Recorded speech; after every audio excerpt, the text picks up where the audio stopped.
Hello everyone, you're about to hear a short synopsis of the film Prisoner of War. Enjoy. Japan, 1950. Former RAF pilot James Wright entered Dazzo and approached Sensei. The man knew his father. He had met him in a prisoner of war camp. The Japanese didn't like this foreigner, so he ordered his students to attack Wright. However, the powerful fighter easily dispersed the karatekas.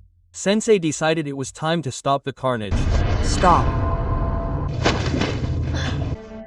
Why did you come here? We are transported to 1942, to the Philippine island of Bataan. During an air battle, Wright's plane was shot down. The pilot managed to eject. In the morning, a detachment of Japanese soldiers went to search for him. Wright buried his comrades and hid behind a tree with a knife.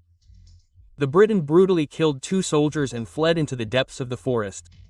However, he was soon surrounded and forced to throw away his weapon. The plump commander was about to execute Wright on the spot, but quickly changed his mind and ordered the prisoner taken to the camp. This camp was run by Lieutenant Colonel Ida, the priest sensei from the dojo. The commander ordered the pilot beheaded, and he was taken back into the forest. The 2 guards stepped aside, leaving Wright alone with the chubby man.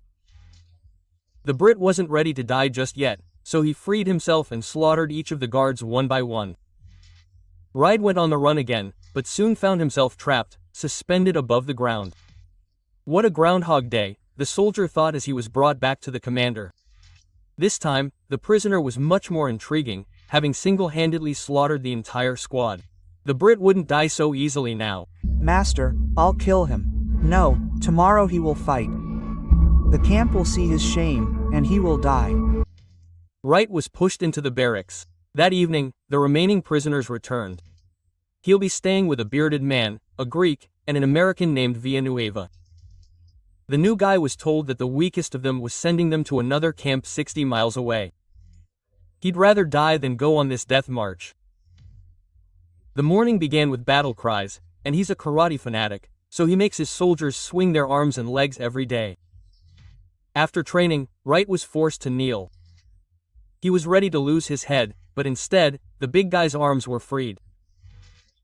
More than killing Gaijin, Ida enjoys fighting for survival.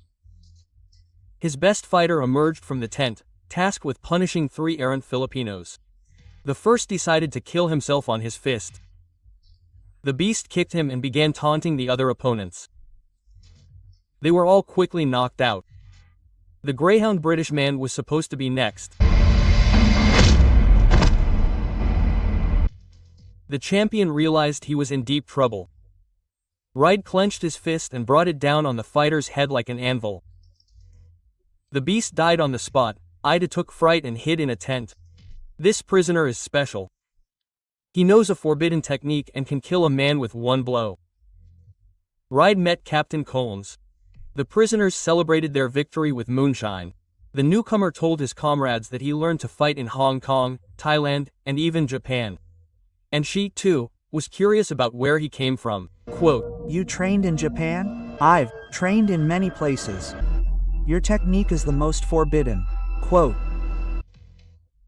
Ida cut Wright's cheek, took away his father's British cross, and promised that tomorrow he would definitely die.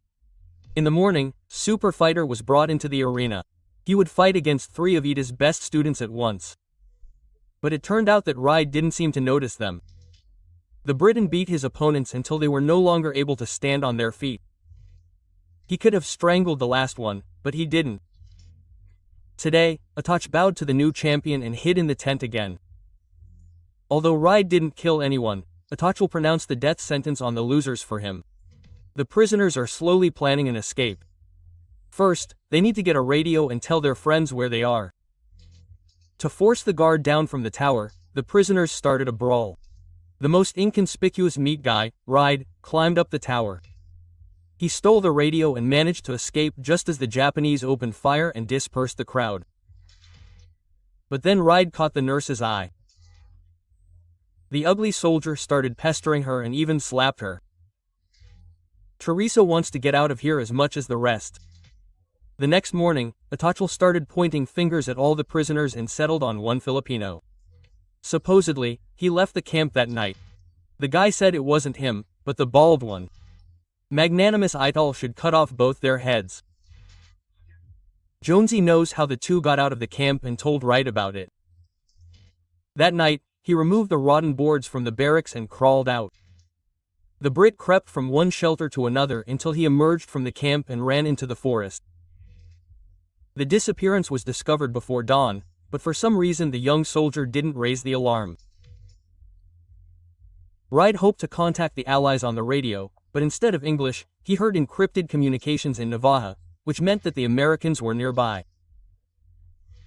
Later, Wright found a glider in the bushes and told his comrades about it. If an airplane flew overhead, he could tow the glider. It was a risk. There was another option. Stay with Ida. Then we'd be screwed. Ida again ordered the Brit to be brought to him and began questioning him about Navajo. Maybe Wright could translate it. No one understands Nava except Nava. That's the point. Anyway, Wright sent the commander again, and he was very angry. Quote, Master, you're bleeding, but Wright isn't. Quote. Ital punished the Briton for his impudence and ordered him to be beaten with sticks. Quote, bite, it'll make it easier. Quote. They surrounded the POW from all sides and began pounding his body with all their might. Each ring of the bell was accompanied by more blows with the sticks. When the prisoner of war fell to his knees, his hands were untied, but the execution didn't end there. Once he even got hit in the face. Wright certainly wouldn't tolerate that. He began to defend himself and jump around the arena as if nothing had happened. The Briton had defeated all his executioners and even now refused to kill them.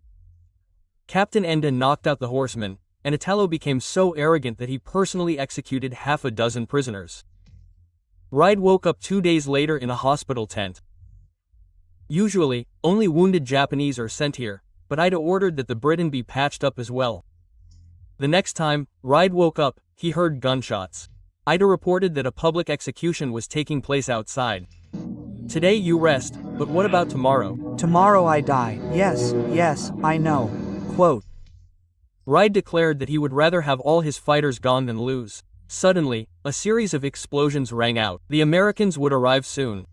However, if that happened, it would be like committing suicide. All his soldiers, and, of course, the prisoners, would be sent to the next world. That night, Wright went into the jungle not alone, but with Gabriel. However, he caught the eye of one of the guards. Wright knocked him out. Gabriel slit his throat. But they spared the young soldier.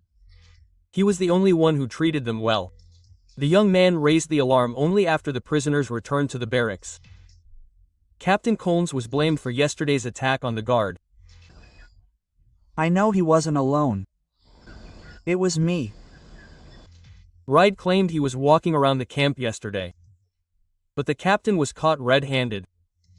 An exhausted prisoner was dumped next to Wright. Ida demanded to demonstrate a forbidden move on him, kill the poor guy with one blow. The man refused, and so the Filipino was simply shot. Today, Collins will have to fight for his life. This brute has his own fighting style. He attacks his opponents just as well as Wright. He even rips out the throat of one of them. Given Collins's obvious advantage, the fight was stopped. All the prisoners were herded back into the barracks. That evening, Wright challenged Ida to a one-on-one fight, and the Japanese agreed. Quote, Hold him.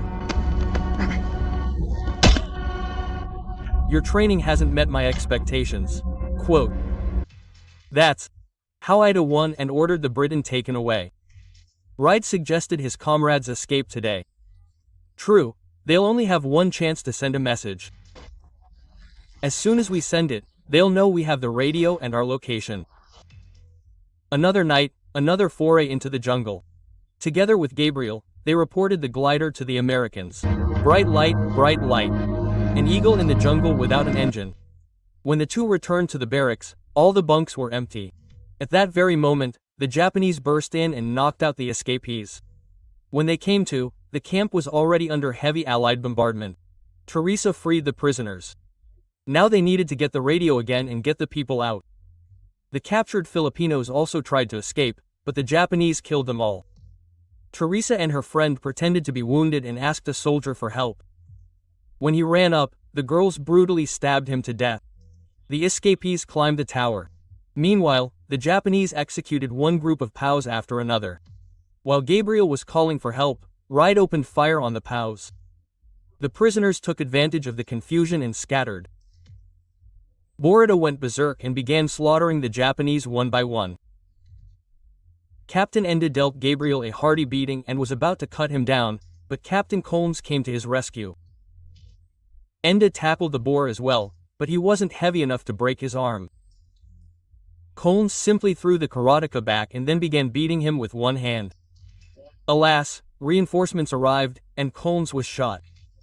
Wright realized someone was missing from this celebration of life and ran into Ida's tent.